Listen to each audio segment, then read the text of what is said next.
Chinese cowhead in the horse's mouth communicates. 那不是我的意思 That's not my meaning. 但是我的意思是 But my meaning is. Now this is a common communication challenge for anyone doing business in China. But it happens among Chinese people too, not just foreigners. But oftentimes, Chinese people have a way to pivot and de-escalate a frustrating conversation.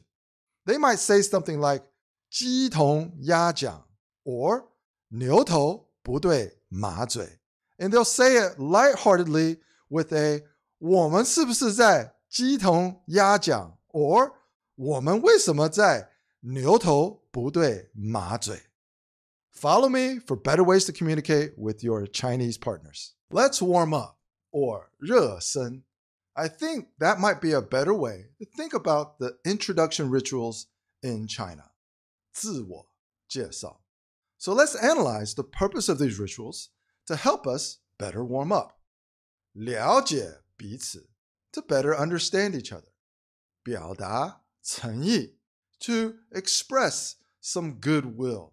And 摸透对方 to understand what we value so we can exchange more goodwill. It's customary to share as much personal information as possible so you can find more things in common to accelerate the deepening of Guanxi. So don't be afraid to ask personal questions and don't get offended when you are asked something personal. It's all part of the Chinese warm-up ritual, even when you already know each other. 彼此 Follow me for better ways to communicate with your Chinese partner. How do you say Mandarin Chinese in Chinese? Is it 中文? Sure, it can be. And any Chinese person would know what you're talking about. But you could also say 普通话, which is more common in mainland China. The point is, there are many ways to translate everything in Chinese.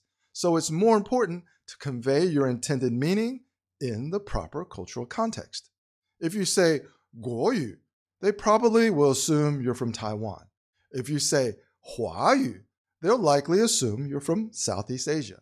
The point is, knowing how to speak Chinese doesn't mean you know what to say in Chinese. Follow me for better ways to communicate with your Chinese partners.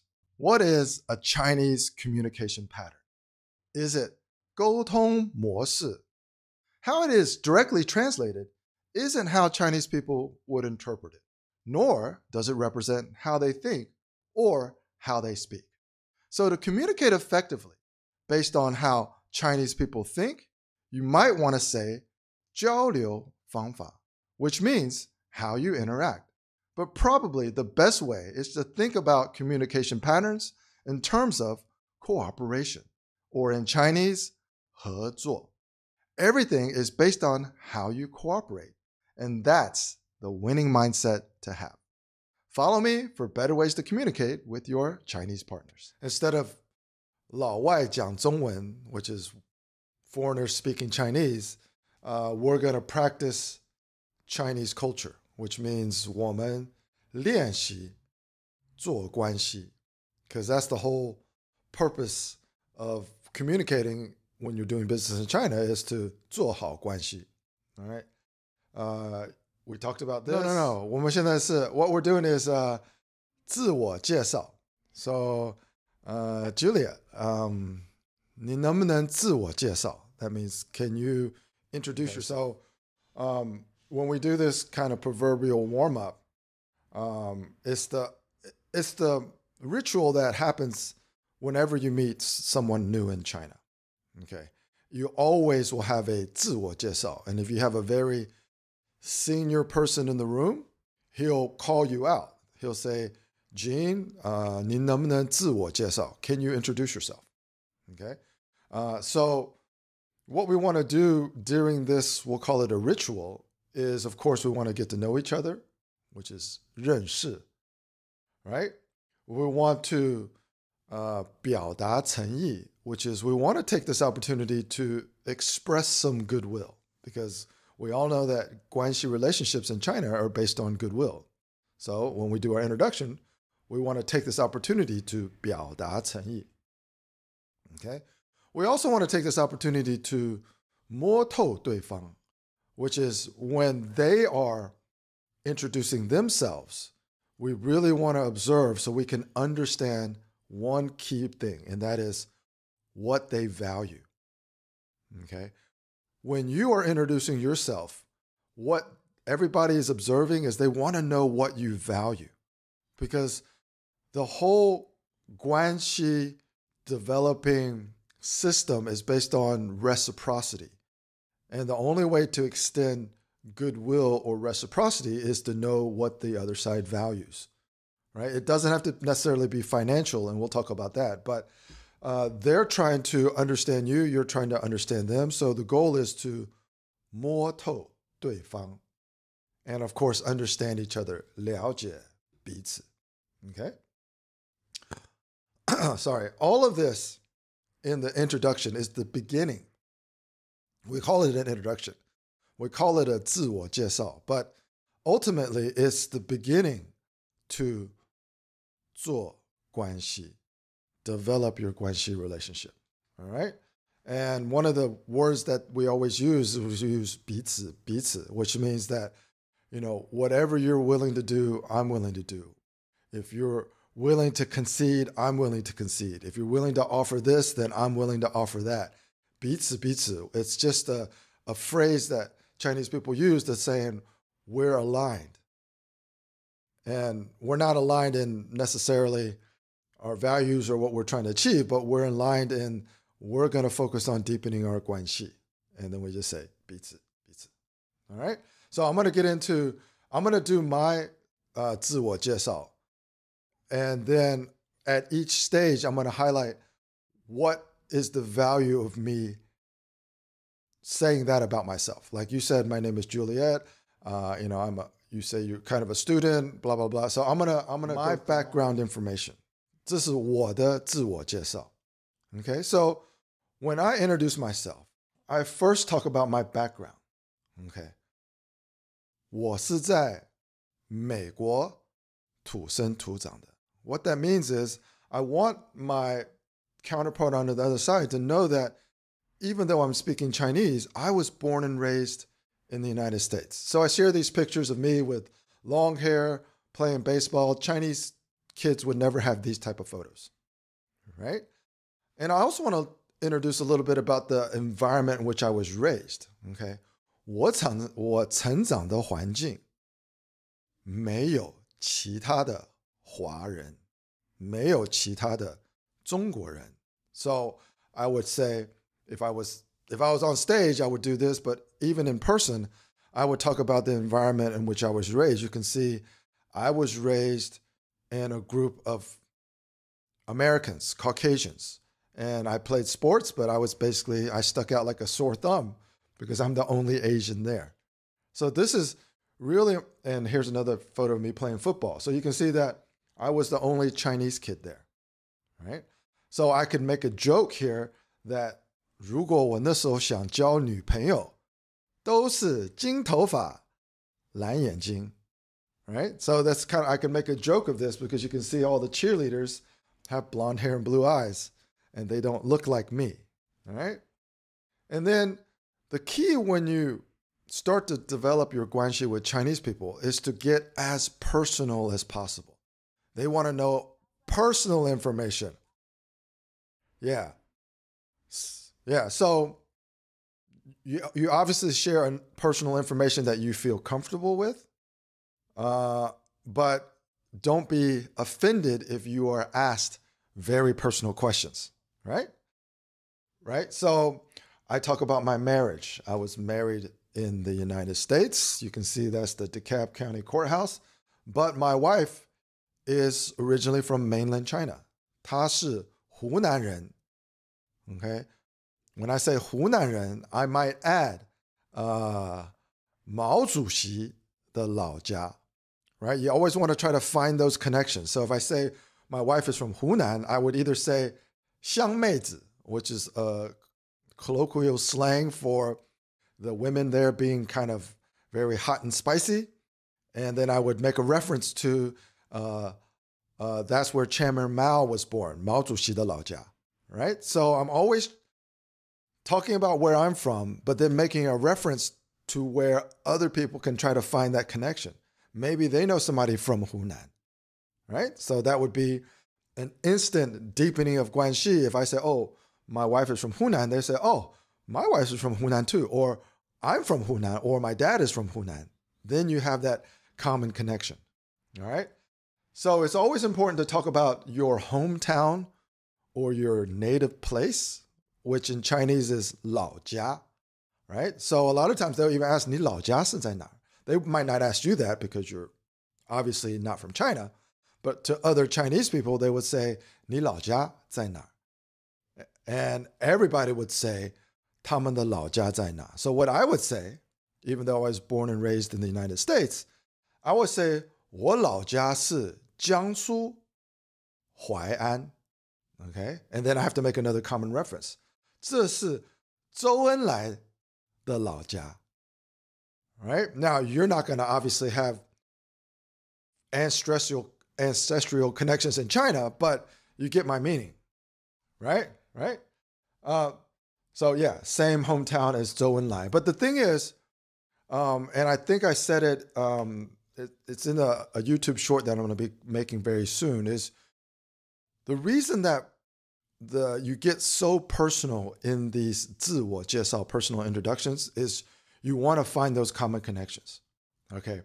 Every person you meet in China probably knows somebody who has immigrated to Canada, probably knows someone or probably have themselves visited Germany or visited Italy, or has a son, daughter, or nephew that is studying abroad in the United States or in the UK. So when you say you're from someplace in the UK and you went to some university there or something like that, there might be a chance that they have a daughter. If it's an older gentleman or an older woman, that they have a daughter or son who wants to go to school there or who is going to school there. And that is your common connection. The key about communicating these Guanxi exercises, instead of just learning how to speak Chinese, the whole point of the Guanxi exercises is to assert as many opportunities as possible to find a common connection. And that's why you talk about where your parents are from, you talk about where you're originally from, some of your ancestors. You can talk about all of that, because chances are the more you talk about, the more you'll be able to find some common connection. All right. So in the context of what we're doing today, I talk about my marriage to someone who is from mainland China, from Hunan, but actually from, I would always add this, from a fourth or fifth tier province in Hunan, smaller place, very conservative. And the basis of the things that I learned based on my marriage is what the Chinese honeymoon period actually means in a business context or in a relationship context. And what I want to tell everybody is, on the surface, things always look glamorous in China. But what's beneath the surface is where people start to struggle. So as your relationship deepens, problems start to occur because the Chinese honeymoon is proverbially over.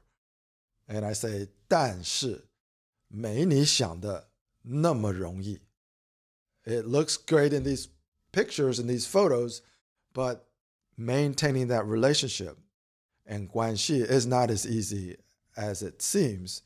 So I coined the phrase, knowing how to speak Chinese doesn't mean you know what to say in Chinese. And that is the book that is the basis of all of these meetings. So you and everybody who's watching this video on the replay will have a copy of this book. If you just registered for the event, you get a free digital copy of the book. And the book is broken up into 10 chapters. All right?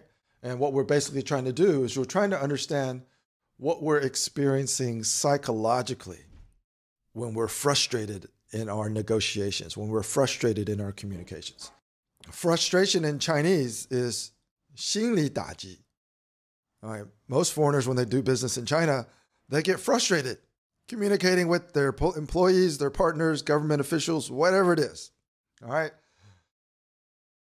And the key is to be aware of what's actually happening psychologically, both to yourself, which is self-awareness, and also to the person that you're trying to deepen Guanxi with.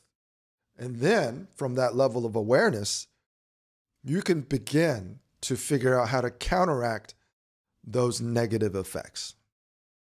All right, so what are we talking about negative effects? Negative effects is 坏处或者副作用. These are definitions or translations of negative effects, but what we're really trying to avoid is a negative conversation spiraling out of control, which is 恶性循环. That's what we're trying to avoid. So people who actually do business in China, they get into these conversations that are what we call dysfunctional. All right. But in Chinese, it's basically just a negative spiral. You know, everybody's shouting, but nobody's listening, and nobody believes the other side is listening. So they get more, angry, and things begin to 恶性循环 or 恶化. All right. And the whole map of the book, you're almost finished with the book, is to understand these 10 Chinese cultural concepts that can help you do a few very, very basic things as you are engaging with your Chinese counterparts. And what is that? It's to, first of all, develop a different mindset, adjust your attitude, and from a different perspective or mindset and a healthier attitude that people don't feel, Chinese people have this phrase. I'm going to say it and see if you can understand it. 看你不顺眼. Have you heard that term? 不顺眼means, okay. So 不顺眼 means this person, the literal translation is this person doesn't catch my eye. So, yeah, it's like if you see a beggar on the street and you just look at that beggar with disgust. Okay, that's 看不顺眼, but that's reflected in an attitude. Okay, now if you look at that beggar on the street and you feel sympathy, then that's a completely different attitude. And the whole point is, once you adjust your mindset, then you will naturally have a healthier attitude. Because Chinese people, especially when there are language and cultural differences, they just respond to the mannerism on your face. If 如果你在叹气, like you're feeling disgusted and you look like, oh man, you just got all of these negative looks on your face because you can't believe what you're hearing, you don't have to say anything. It's reflected in your attitude. So what we're trying to do with a deeper understanding of the cultural context of these terms is we're trying to make the adjustments to our perspective and mindset so we can develop a more positive attitude towards things that we normally may look and discuss, like the beggar on the street, have sympathy instead of disgust when we witness something that we would normally disapprove of.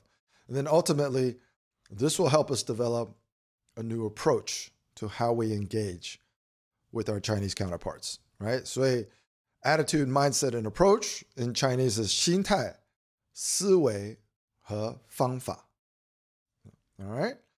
And I think we went through this last time, but I've kind of expanded on this. The goal of all of this is to 改变咱们交流的方法和默契. We want to change or alter our interactions.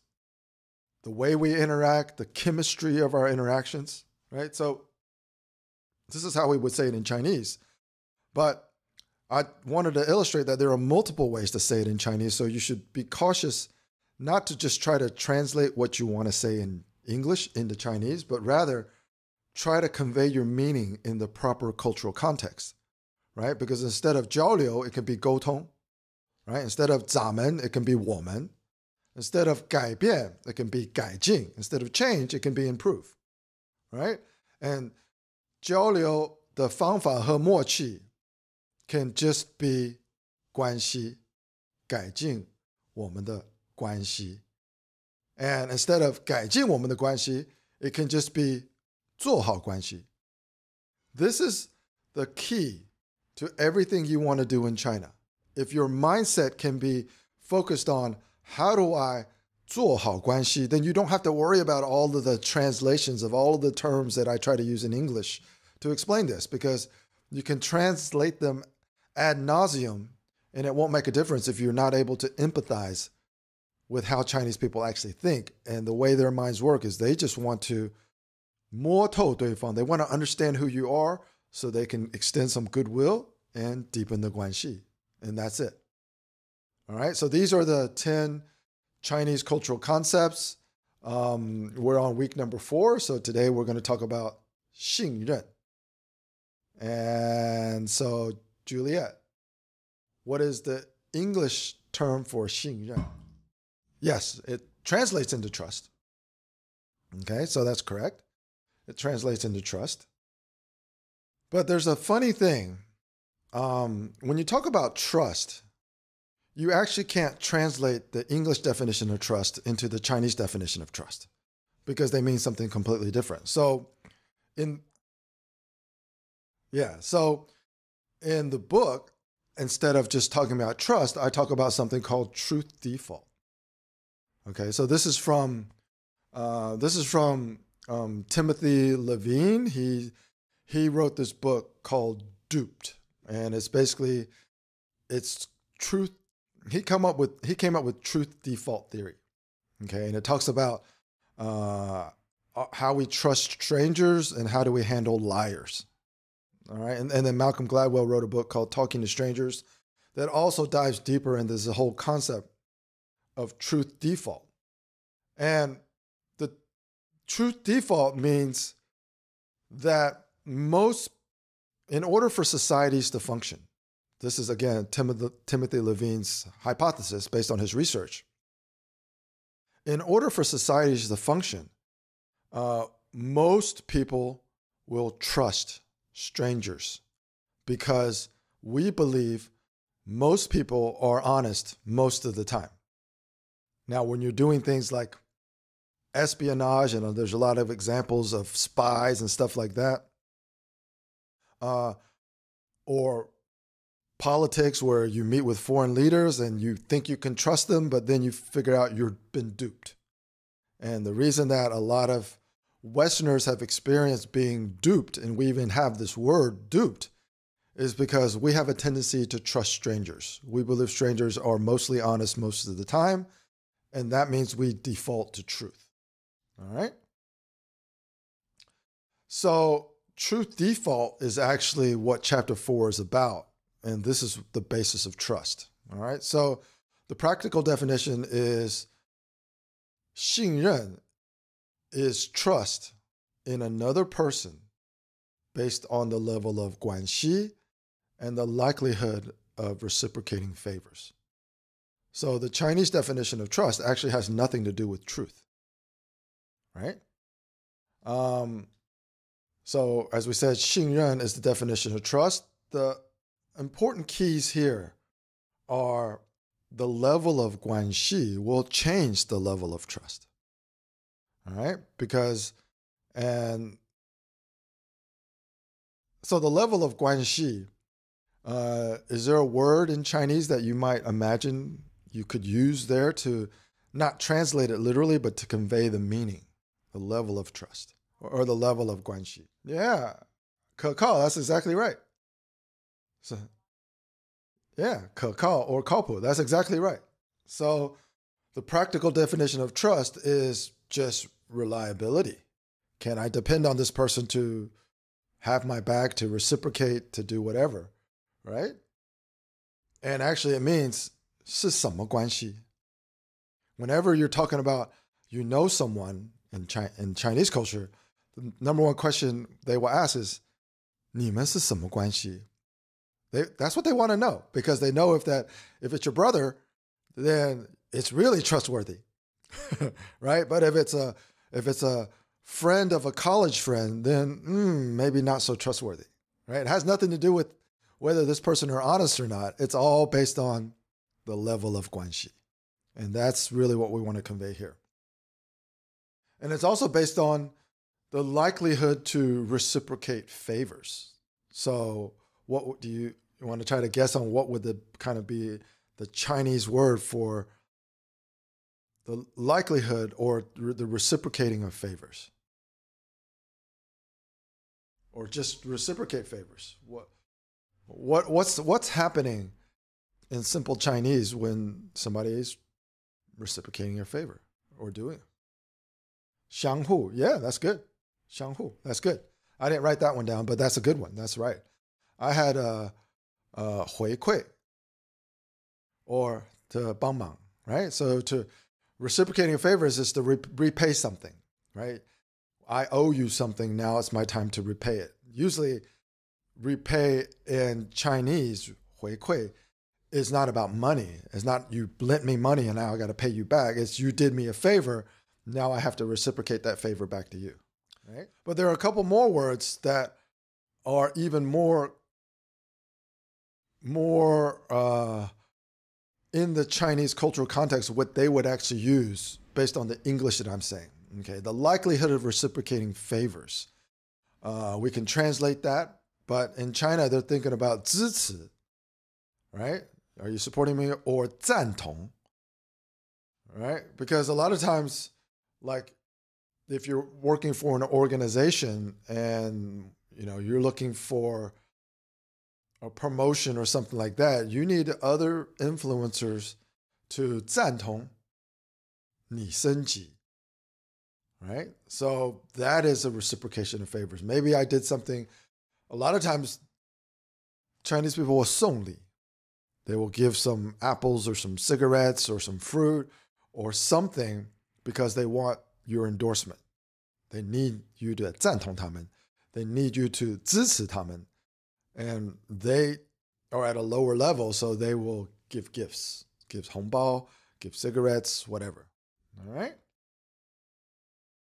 And then we get into truth default, which is really the important thing to really, the learning point from this chapter is truth default is the tendency to believe people are mostly honest most of the time.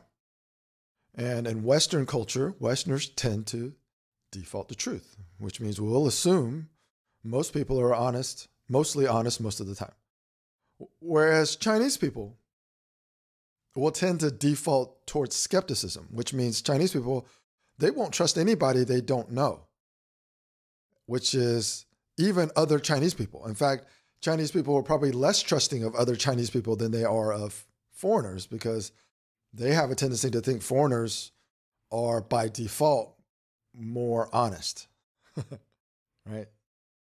All right. So 信任, which is trust in another person based on the level of Guanxi and likelihood of reciprocating favors. While truth default is the tendency to believe strangers are mostly honest most of the time. All right. So in the book, this is actually directly from the book, how much Chinese people trust others is directly proportional to the level of Guanxi, but it has nothing to do with honesty. Instead, it is the expectation that the other person will reciprocate favors, share connections, and offer inside information. So this whole honesty thing is also something very difficult to translate because Chinese people in terms of Guanxi actually don't care if you're honest or not. It just isn't a thing. But in Western culture, we really want to know, can we trust that person? Is it right? So honest is 诚实, right? But Chinese people also use this term 善良. Okay, so a very kind-hearted person, which they believe more Westerners have a tendency to be, will have a tendency to be more honest because they have a more giving spirit, right? They're not trying to grab every little advantage for themselves. So 善良 is a very good thing it's a very good opinion of other people in China to have of you. 你很善良. That's a good opinion for others to have of you. Okay? 实在 is very similar, very dependable, sometimes it's very practical, but not in a pragmatic sense. But it just means that, you're hardworking and you're dependable and you'll get things done. And of course, we talked about it in the other one, 靠谱, reliable. So this is all kind of different cultural meanings for honesty, where the direct translation, 诚实, is probably the least important. And the ones in yellow, 靠谱 and 实在, are actually more important if you want to understand how to convey that meaning in the Chinese cultural context. All right. So one of the things that we say is we say that trust itself is a cultural dichotomy. Westerners tend to trust people they perceive as honest, generous, and hardworking. And Chinese people tend to trust those they perceive will reciprocate favors, share connections, and offer inside information. So you can see it's really a dichotomy. And if you have this in the back of your mind without any negative judgment, then you'll be able to open the door to much deeper Guanxi connections as you're doing business in China. Okay? So in other words, Chinese people tend to default to skepticism towards strangers, but they also tend to believe Westerners are more honest and perceive them as naive. Okay. Now, is that a good thing? Is that a bad thing? Let's just call it a stereotype. We stereotype Chinese people. Chinese people will stereotype us. Yeah. And if we're aware of it, then maybe we can utilize that to our advantage. All right. So naive is 老实. Okay. 天真. Yeah, that's a good one. 天真, I should add that. That's a good one. 天真, what else do I have? 淳朴. Okay. So 天真, that's also a good one. But as far as business, we're really talking about perception management. Okay. So if we understand our own cultural biases and stereotypes of Chinese people, and then we understand how Chinese people stereotype us, especially in this very tense geopolitical environment, as long as we're aware of that and we're able to manage those perceptions, we can actually gain an advantage in deepening Guanxi or gaining trust, right? So one of the things that I want you and especially with your upcoming meeting with a Chinese person is, how can you use those perceptions of you just, as a stereotype? How can you utilize that to your advantage? So if Chinese people think you're naive, that's good. That's not a bad thing. And that's not necessarily a bad thing. It's just, the thing is, if you're aware of it, then you can perhaps take advantage of it in your negotiations, right? How can you use this insight to influence their behavior? And we're not going to get into that here today, but those are some of the things that you will gradually be able to accumulate as you read the book, you do the exercises, and then you have the other book after the Chinese Honeymoon Period that breaks everything down in much further detail in a culturally nuanced way. Honesty sometimes works against deepening Guanxi in Chinese culture, which often involves double standards and dubious activities within gray areas. All right. So participation, how would you say double standards in Chinese? 双种标准. Yeah, double standards. Now, this is a translation of double standards, but again, Chinese people are completely unaware of this term even, because double standards is built into the culture, right? Everything's based on the level of Guanxi, which means by definition, they treat everybody differently. And in the West, we think that's bad, but in China, they think that's normal. So that's really one of the things that we want to understand. All right, so so that is that.